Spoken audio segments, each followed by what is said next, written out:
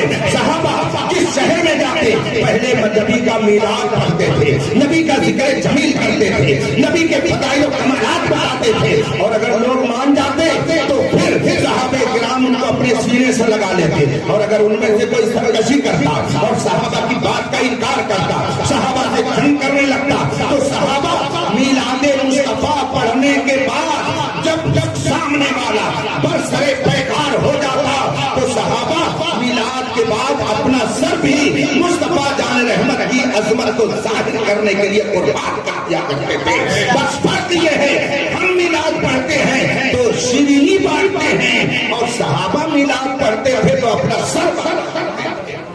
یہ حضرت شاہ عبد الرحمان گنج مراد آبادی نے بیان فرمایا.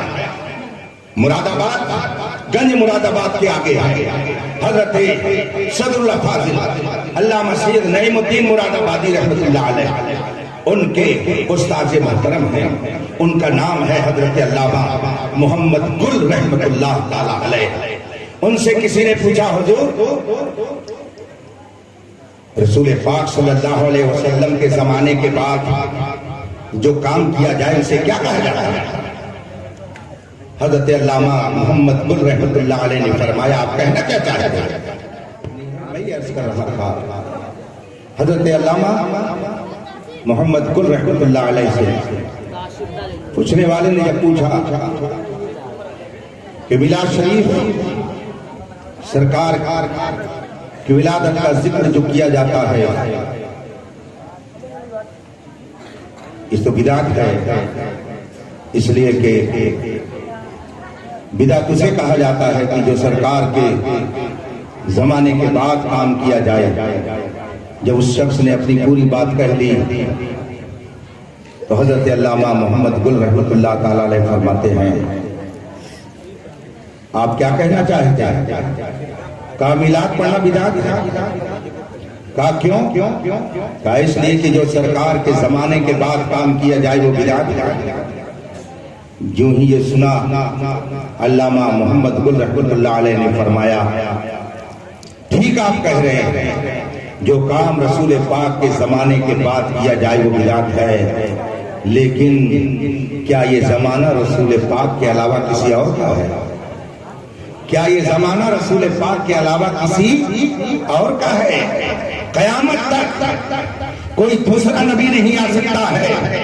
قرب قیامت سے پہلے جو حضرت عیسیٰ علیہ السلام جلوہ فرما ہوں گے وہ نئے نبی ہونے کی حیثیت سے نہیں آئیں گے. فرماتے ہیں علامہ محمد گل رحمۃ اللہ علیہ قیامت تک زمانہ یہ میرے مصطفیٰ کا زمانہ ہے.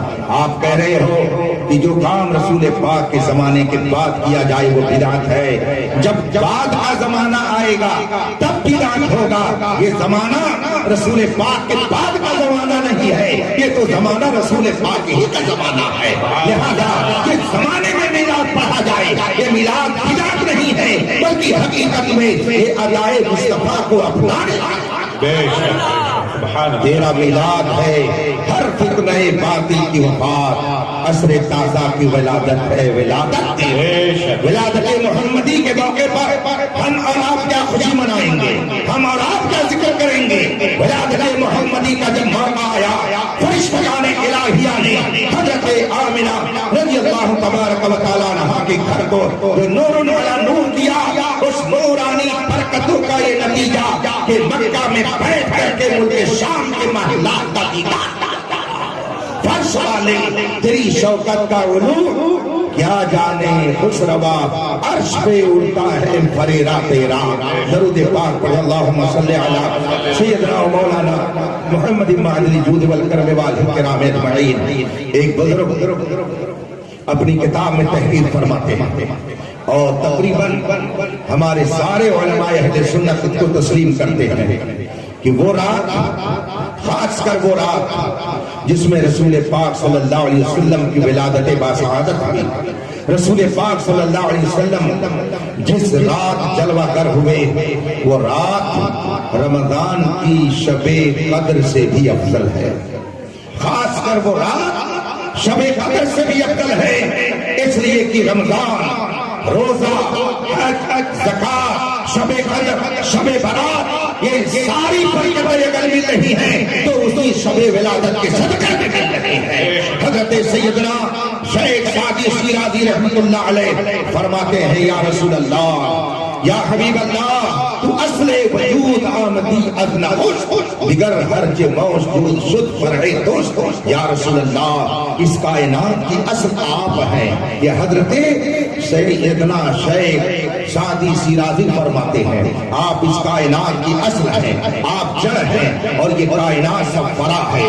شیخ سعدی رحمۃ اللہ علیہ نے آج سے تقریباً 800 سال پہلے اپنے شعر کے ذریعہ حیات النبی کا اعلان کیا تھا اور لوگوں کو یہ ذہن دیا تھا کہ یاد رکھنا شاخ اسی وقت تک موجود رہے گی جب تک جڑ موجود ہے. اگر جڑ موجود نہ ہو تو شاخیں باقی نہیں رہ سکتی ہے. رسول کائنات اس کائنات کی اصل ہے. جب تک کائنات موجود ہے یہ مان کر کے آپ کو چلنا پڑے گا کہ اصل بھی موجود ہے، تبھی یہ کائنات دکھائی دے رہی ہے. اگر اصل نہ ہوتی تو کائنات میں جانے کا بھی بڑا اسی لیے اعلیٰ حضرت فرماتے ہیں وہ جو نہ تھے تو کچھ نہ تھا، وہ جو نہ ہو تو کچھ نہ ہو، جان ہے وہ جہان کی، جان ہے تو جہان ہے.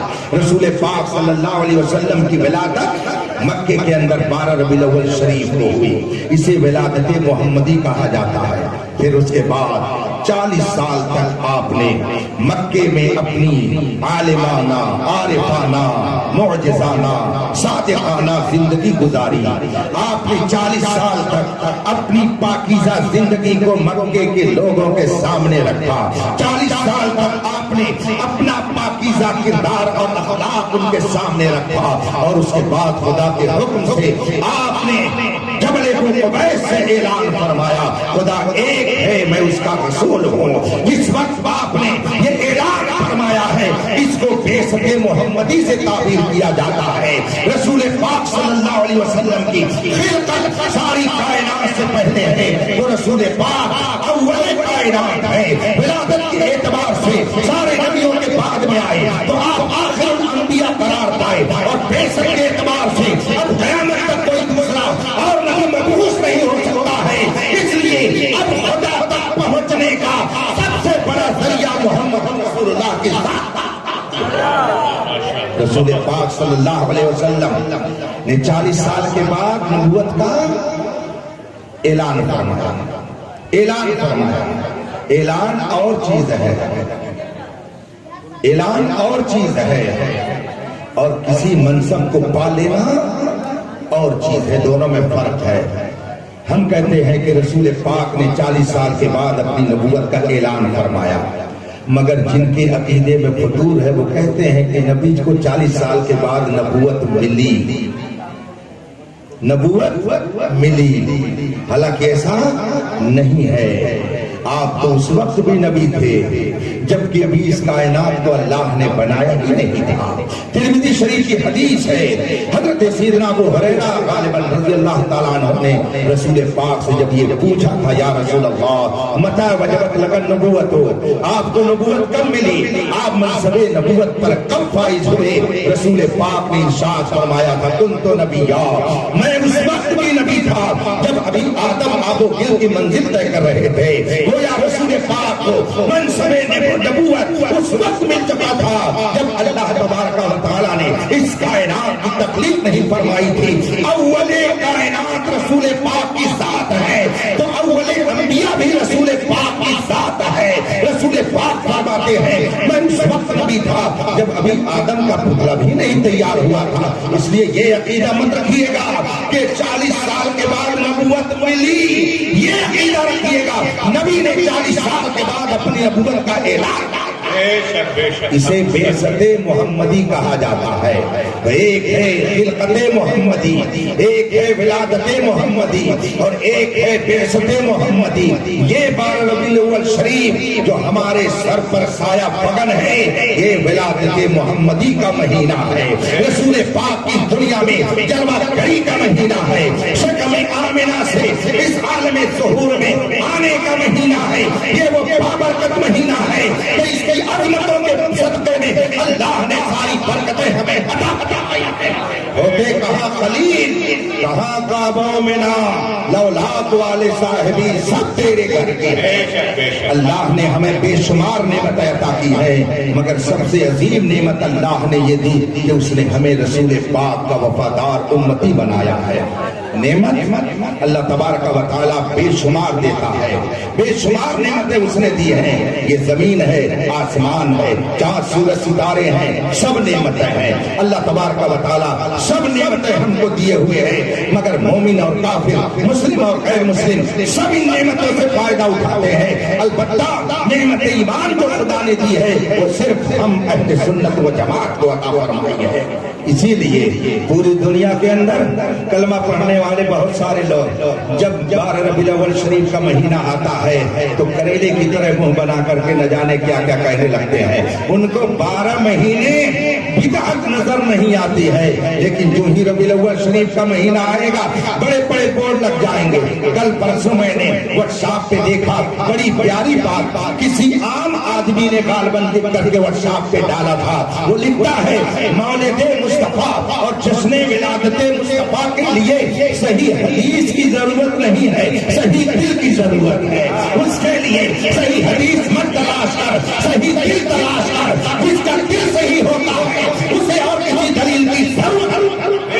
الحمدللہ ہم قلب سلیم رکھتے ہیں, اسی لیے ہم مصطفیٰ کی آمد کی خوشی میں جشن اور جلوس کا اہتمام کرتے ہیں اور پوری دنیا کو بتاتے ہیں نثار تیری چہل پہل پر ہزاروں عیدیں ربیع الاول سوائے ابلیس کی جہاں میں سبھی کو خوشیاں منا.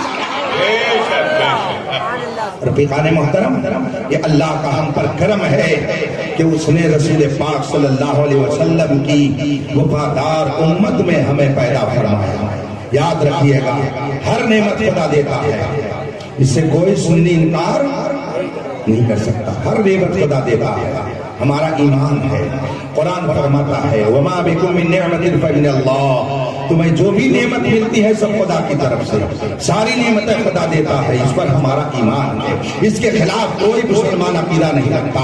ہر مسلمان کا عقیدہ یہی ہے کہ ساری نعمت خدا دیتا ہے, لیکن بات اسی پر مکمل نہیں ہو جاتی ہے. خدا ساری نعمتیں دیتا ہے تو اس لیے ہم اس کی عبادت کرتے ہیں, مگر رسول کائنات خدا سے وہ نعمتیں دلاتے ہیں اس لیے ہم اسے محبت کرتے ہیں. خدا دیتا ہے تو ہم اس کی بندگی کرتے ہیں, اور مصطفیٰ دلاتے ہیں تو ہم اسے محبت کرتے ہیں. اور آدمی جب کسی سے محبت کرتا ہے, فرمایا گیا ہے من احب شیئا اکثر بالذکر, آدمی جس سے زیادہ محبت کرتا ہے اس کا زیادہ ذکر کرتا ہے. آدمی جس سے زیادہ محبت کرتا ہے اس کا ذکر خیر زیادہ کرتا ہے. ایک بزرگ نے فرمایا ہے احب ذکر نعمان لنا, نعمان کا ذکر میرے سامنے بار بار کرتے رہو, اس لیے کہ وہ مشک ہے, مشک کو جتنا قریدو گے اس میں سے اتنی ہی زیادہ خوشبو نکلے گی. نبی کا ذکر خوشبو ہے. آدمی جس قدر نبی کا ذکر کرے گا اس کا دل و دماغ ایمان کی تازگی سے وہ معطر ہوتا رہے گا, منور ہوتا رہے گا, اور اس کے دل و دماغ میں تازگی پیدا ہوتی رہے گی. میں ایک بار عمرے کے موقع پر مدینہ شریف حاضر تھا. 12 ربیع الاول شریف کا موقع, 12 ربیع الاول شریف کا موقع. فجر کی نماز کے بعد 12 ربیع الاول شریف کو جگہ جگہ میں نے دیکھا عربوں کو کہ وہ کھجور لیے اور ٹافی لیے تقسیم کر رہے ہیں, کھجور اور ٹافی تقسیم کر رہے ہیں مدینہ منورہ کی سرزمین پر.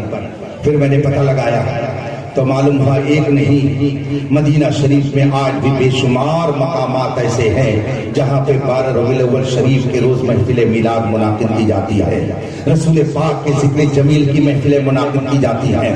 میں ایک جگہ کھڑا تھا، اتفاق سے ایک نوجوان دور سے دیکھ کر کے میرے قریب آیا، اس نے سلام کیا اور اس کے بعد اس نے مجھ سے پوچھا کہ فلاں ملک سے آئے ہو؟ میں نے کہا نہیں، میں ہندوستان سے آیا ہوں۔ کہا 12 ربیع الاول شریف کے موقع پر آنے کا کیا مطلب ہے؟ میں نے کہا میں نبی کے میلاد کا جشن منانے آیا ہوں۔ اس نے کہا انا من لبنان، میں لبنانی ہوں اور میں بھی اس پورے گروپ کے ساتھ مدینہ منورہ میں رسول پاک کی ولادت کی خوشی میں جشن منانے کے لیے آیا ہوں۔ اس کا مطلب یہ ہے کہ کچھ لوگ جو کہتے ہیں فلاں جگہ ہوتا ہے فلاں جگہ نہیں ہوتا ہے، وہ کون سی جگہ ہے جہاں پر مصطفیٰ کی ولادت کا جشن نہیں ہوتا ہے؟ نثار تیری چہل پہل پر ہزاروں عیدیں، ربیع الاول سوائے انیس کے جہاں میں سبھی تو خوشیاں کان جدھر لگائیے تیری ہی داستان ہے۔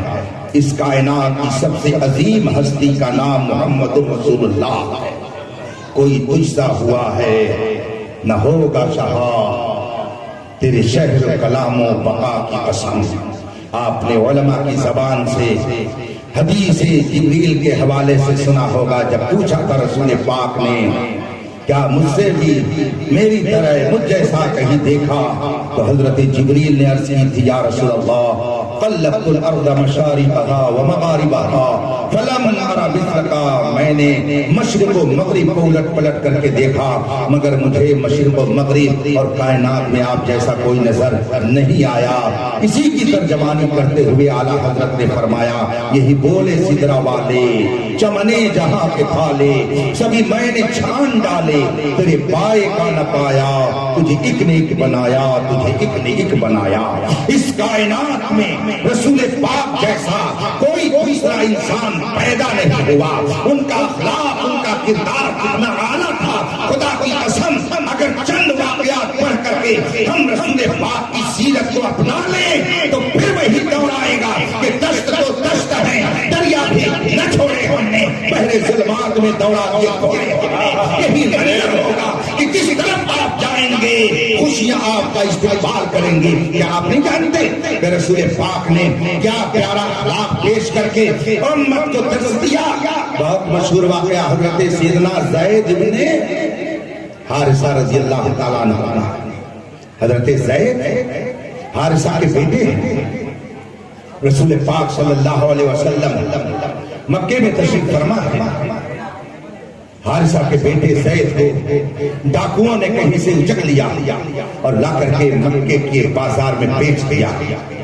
خریدنے والے نے خریدا، اتفاق سے وہ حضرت ام المومنین خدیجہ رضی اللہ تعالیٰ عنہا کے بھتیجے تھے، اور زید ابن حارثہ کو خریدنے کے بعد اپنی پھوپھی حضرت خدیجہ کے قدموں میں لا کر کے رکھ دیا۔ کہا پھوپھی جان یہ میری طرف سے ہدیہ اور تحفہ ہے، یہ غلام ہے آپ کی خدمت کے لیے ہے۔ جب حضرت خدیجہ رضی اللہ تعالیٰ عنہا رسول پاک کے نکاح میں آئیں اور زوجہ نبی ہونے کا شرف حاصل ہوا تو حضرت زید کو ام المومنین حضرت خدیجہ نے رسول پاک کی خدمت میں دے دیا۔ یا رسول اللہ یہ آپ کے خادم، آپ کے غلام کی حیثیت سے خدمت کریں گے۔ ایک زمانہ گزر گیا، زید کے باپ حارثہ کو کسی نے جا کر کے بتایا کہ آپ کا بیٹا تو مکے میں موجود ہے، آپ رو رو کر کے اپنی آنکھیں کیوں برباد کر رہے ہیں؟ زید کی ماں سے کہہ دیجئے اس کا بیٹا مرا نہیں ہے، مکے میں موجود ہے، محمد عربی کے پاس ہے، پیغمبر اسلام کے پاس ہے، آپ جائیے، وہ بڑے رحیم ہیں، بڑے شفیق ہیں، بڑے مہربان ہیں، بڑے بااخلاق ہیں، آپ جاؤ۔ چنانچہ زید کے باپ حارثہ اپنے بھائی کعب کو لے کر کے مکے کے لیے روانہ ہوئے۔ جب پہنچے رسول پاک کی بارگاہ میں دیکھا کہ زید رسول پاک کی خدمت میں حاضر ہیں۔ حضرت زید رسول پاک کے خادم کی حیثیت سے خدمت میں مشغول ہیں۔ زید کے باپ حارثہ اپنے بھائی کعب کو لے کر کے نبی کی بارگاہ میں پہنچے، عرض کی یہ میرا بیٹا ہے، اس کے ساتھ یہ حادثہ ہوا، ڈاکوؤں نے اسے اچک لیا تھا، بہت سال پہلے یہ ہم سے غائب ہو گیا۔ اس کی ماں روتے روتے اپنی آنکھیں کھو چکی ہے، اس کی بہن اس کی یاد میں روتی رہتی ہے، میرے خاندان کے لوگ اس کی یاد میں روتے ہیں۔ ایک پیغمبر اسلام، آپ کی شرافت، آپ کی کرامت، آپ کی بزرگی، آپ کے اخلاق کا میں نے ذکر سنا ہے، یہ میرا بیٹا ہے، اگر آپ اسے مجھے واپس کر دیں تو بڑی مہربانی ہوگی۔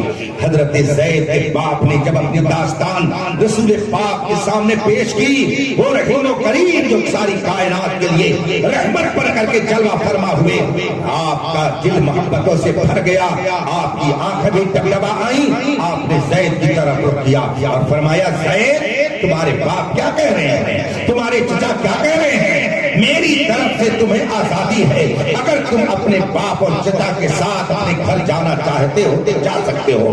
حضرت زید نے جب رسول پاک صلی اللہ علیہ وسلم کی یہ بات سنی اور یہ رسول پاک کا ارشاد سنا کہ آپ آزاد کر رہے ہیں اور اجازت دے رہے کہ اپنے گھر چلے جائے، وہ بیٹا جو برسوں سے اپنے باپ سے جدا تھا، اپنی ماں سے جدا تھا، چچا سامنے موجود ہے، باپ سامنے موجود ہے، ماں کی محبت یاد آ رہی ہے، بہن کی شفقت یاد آ رہی ہے، بھائی کا پیارا یاد آ رہا ہے۔ حضرت زید ان باتوں کو یاد کر کے رونے لگے اور ان کی آنکھوں سے آنسو جاری ہو گئے، مگر تھوڑی ہی دیر کے بعد رسول پاک سے عرض کرتے یا رسول اللہ، ماں کی محبت اپنی جگہ، باپ کی شفقت اپنی جگہ، بھائی کا پیار اپنی جگہ، بہن کا لاڈ اپنی جگہ پر، چچا کی محبت اپنی جگہ پر، یا رسول اللہ آپ کی طرف سے اگرچہ اجازت ہے کہ میں اپنے گھر میں چلا جاؤں، یا رسول اللہ لیکن آپ سے جدا ہو کر کے میں بھلا کیسے رہ سکتا ہوں، یا رسول اللہ میں اپنے گھر جانے کے لیے کبھی تیار نہیں ہوں، میں رہوں گا تو آپ کے قدموں ہی میں رہوں گا۔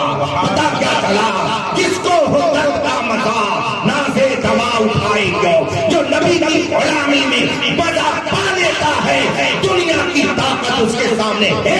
سبحان اللہ، ماشاءاللہ۔ محترم، اگر رسول پاک کی محبت آپ کے دل میں ہے تو رسول پاک کی اطاعت کا جذبہ ویسے ہی ہونا چاہیے جس طرح سے کی محبت کا تقاضا ہے۔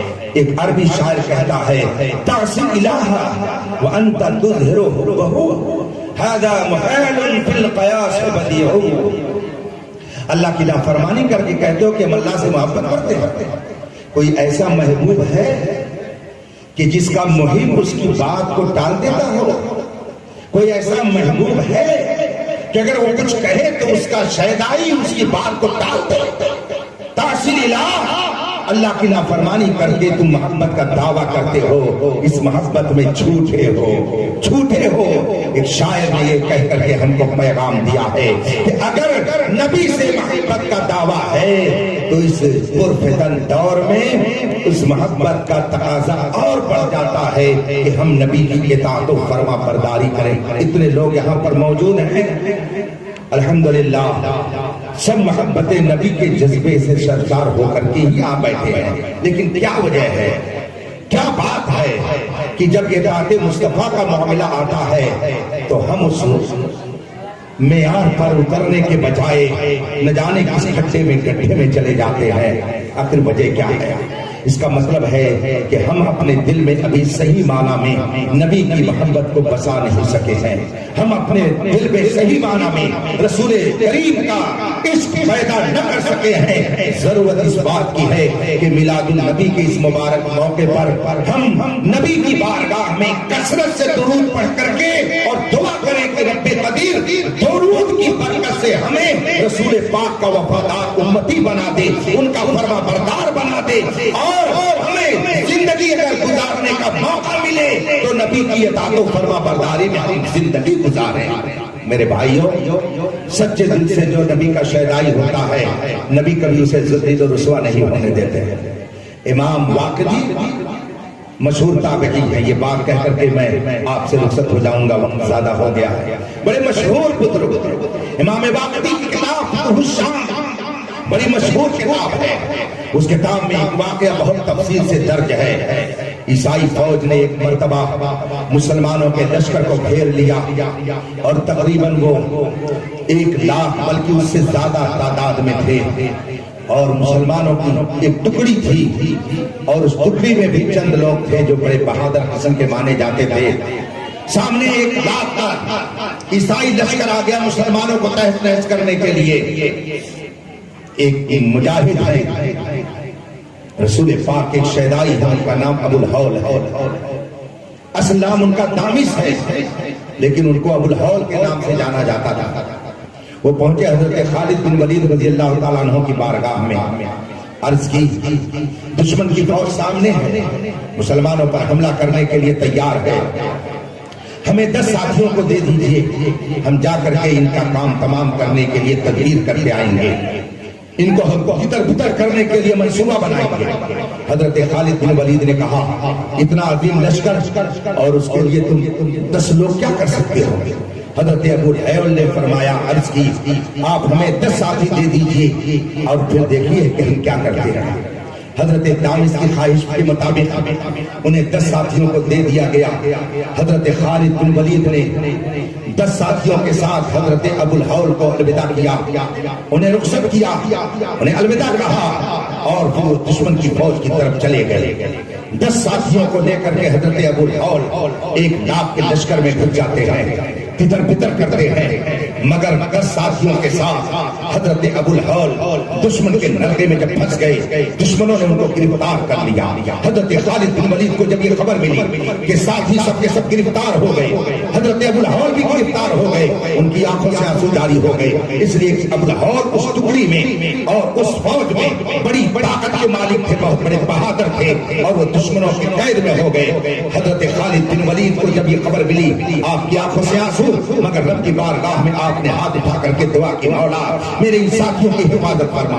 1 ہفتہ گزرا, 2 ہفتہ گزرا, 3 ہفتہ گزرا, کئی ہفتہ گزر گئے. اتفاق سے ایک دن حضرت خالد بن ولید ساتھیوں کے ساتھ بیٹھے ہوئے تھے, صحابہ تابعین کی مقدس جماعت بھی بیٹھے ہوئے تھے. دیکھا کہ حضرت ابو الہول اپنے 10 ساتھیوں کے ساتھ گھوڑے پر سوار ہو کر کے چلے آ رہے ہیں. حضرت خالد بن ولید نے جب دیکھا کہ ابو الہول اپنے 10 ساتھیوں کے ساتھ صحیح سلامت واپس آ رہے ہیں, کھڑے ہو کر کے ان کا استقبال کرنے کے لیے تیار ہو گئے. اپنے ساتھیوں کے ساتھ حضرت خالد بن ولید کھڑے ہو کر کے ان کا استقبال کرنے کے لیے ان کا انتظار کر رہے ہیں. حضرت ابو الہول اپنے 10 ساتھیوں کے ساتھ جب گھوڑے سے اترے, حضرت خالد بن ولید سے مصافحہ ہوا, معانقہ ہوا.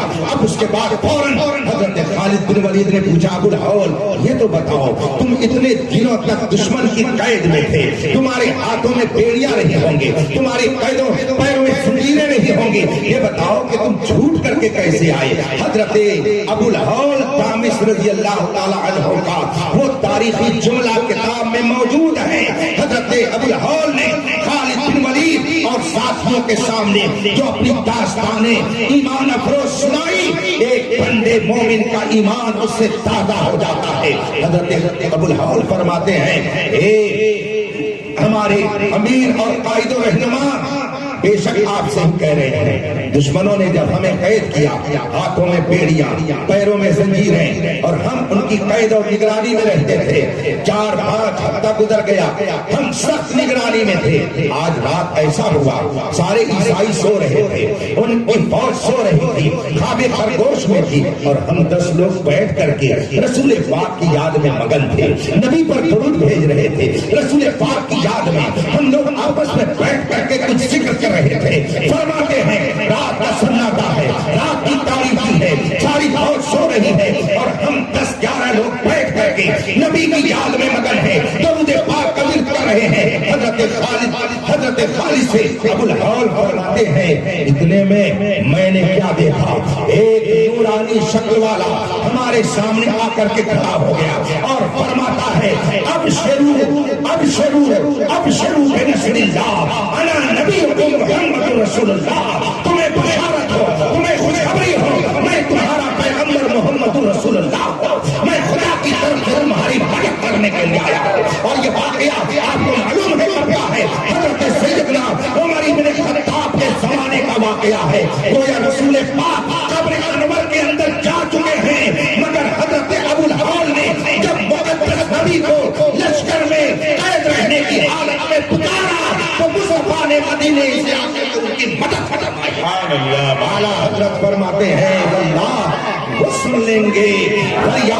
پہنچیں گے. اتنا بھی تو ہو کوئی جو آہ کرے دل سے. اگر کوئی دل سے آہ کرے تو آج بھی مصطفیٰ جان رحمت اس کی مدد کو بہت پایا کرتے ہیں. اس لیے میرے بھائیوں آپ اپنے آپ کو بے سہارا مت سمجھیے گا, بے سہارا مت سمجھیے گا.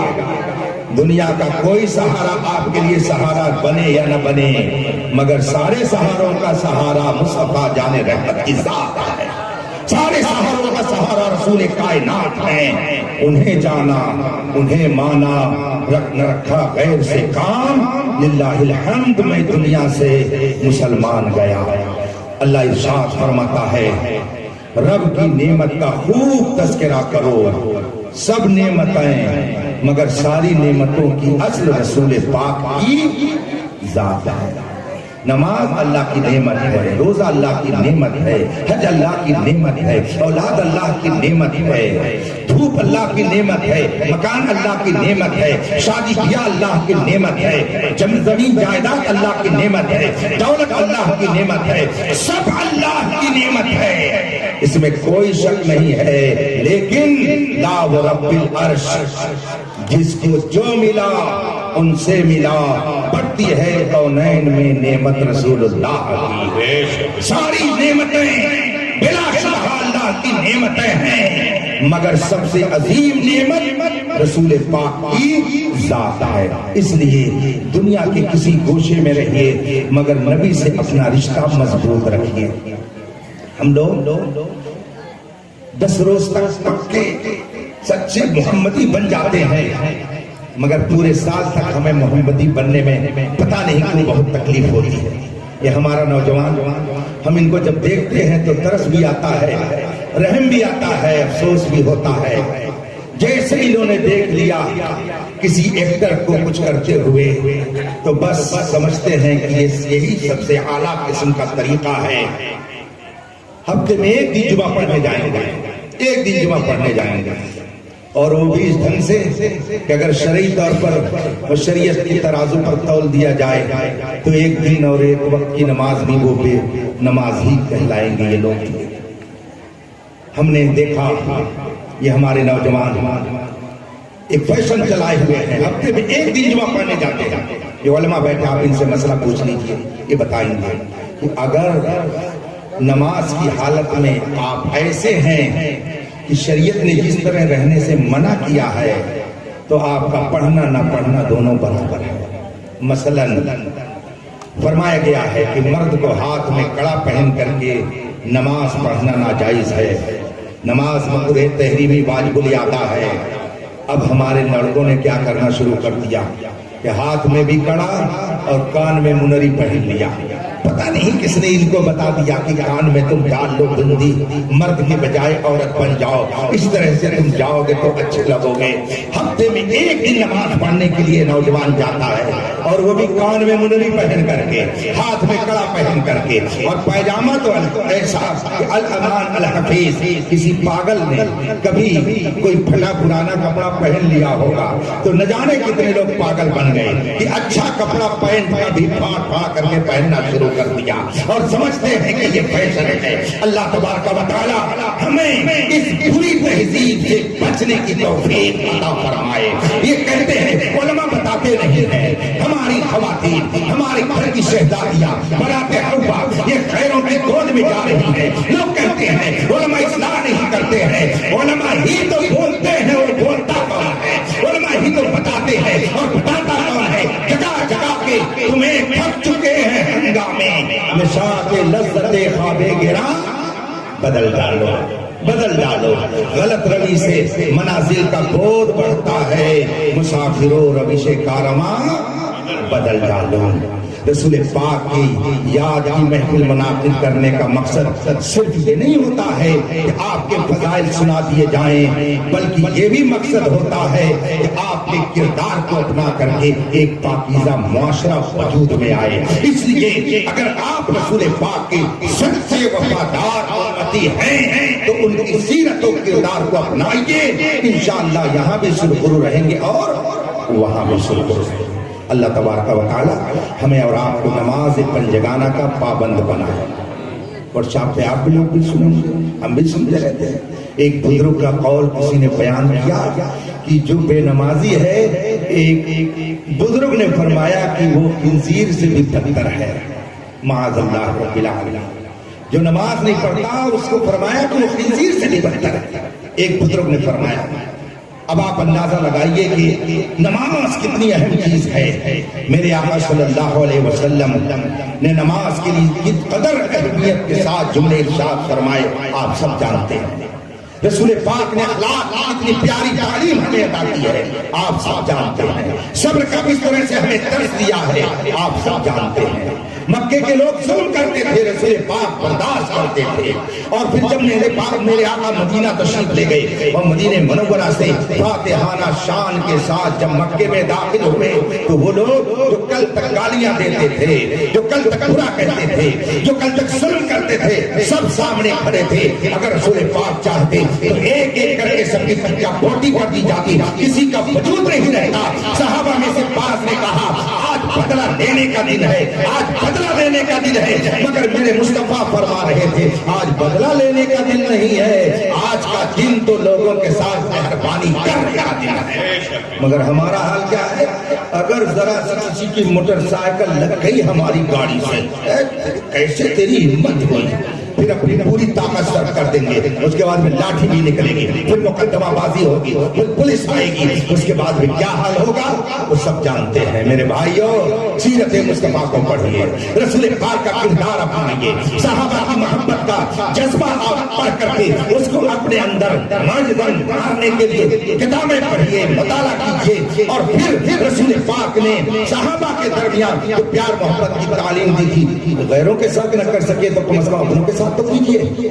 اللہ تبارک و تعالی ہمیں صحیح معنی میں سچا پکا مسلمان بن کر رہنے کی توفیق عطا فرمائے۔ وآخر دعوانا ان الحمدللہ رب العالمین۔ السلام علیکم۔